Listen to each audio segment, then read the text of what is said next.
When I first heard about Rainbow Valley, I thought it was perhaps a lovely place where unicorns were born. It's not. Rainbow Valley gets its name because it's in the danger zone of Mount Everest, and it's filled with beautiful bright colours, which are the coats and ski jackets of those who have died trying to summit Everest. Mount Everest is Earth's highest mountain above sea level at 8,848 metres. That's 29,000 feet. There are two main routes up, and technically it's not the hardest mountain to climb. What makes Everest such a deadly ascent is the extreme conditions, the altitude, the freezing temperatures.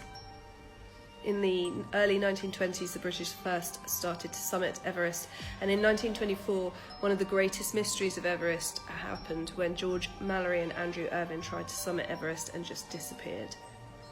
It wasn't until 1999, 75 years later, that the body of George Mallory was found in an unusually warm spring day, and his torso, legs and left arm were still perfectly preserved.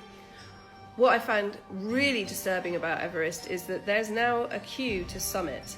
So many people get up there, there is so little time where the conditions are right to get to the summit that you often have to queue, and you'll quite often be queuing next to the dead bodies of those who didn't make it.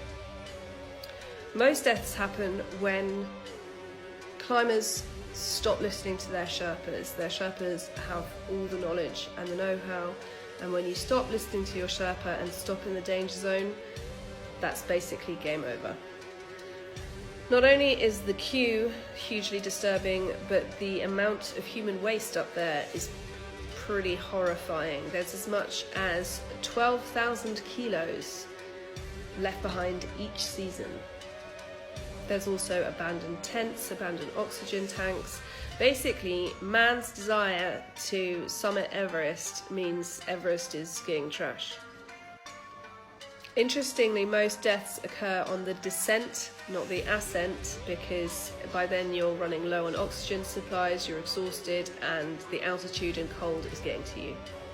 And in fact, some people, including experienced climber Rob Hall, died on the descent, having waited so long for the queue of people to get to the top. In episode 61, we talk about all the people you still find on Everest, and I found it so disturbing to research that I made my husband come and record the episode with me. Listen wherever you find your podcasts.